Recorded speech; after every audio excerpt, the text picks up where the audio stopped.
তো বন্ধুরা, আমরা সবাই মিলে বৃষ্টির মধ্যে ছাতা মাথায় দিয়ে চলে গেছিলাম ছাতা কিনতে।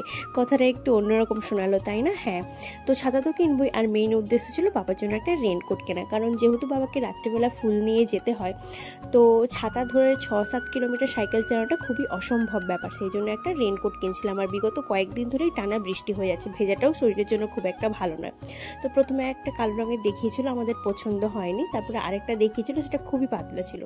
তারপরে নীল রঙেরটা দেখিয়েছিল, এটা রঙও পছন্দ হয়েছিল, আর এটা ভালোও ছিল, ডবল লেয়ারের। তারপরে আমরা ওর থেকেও ভালো একটা চাইছিলাম, যেহেতু যেন অনেক দিন টিকসই হয় সেই জন্য।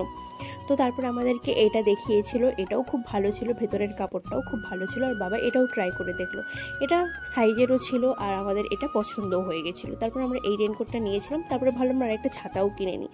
এই সবুজ ছাতাটা আর ওই গোলাপি রঙের ছাতাটা দেখিয়েছিল, আমরা এই সবুজ রঙের ছাতাটাই পছন্দ করেছিলাম আর কি। তারপরে বাড়ি ফেরার পথে কয়েকটা ক্লিপ কিনে বাড়ি চলে এলাম।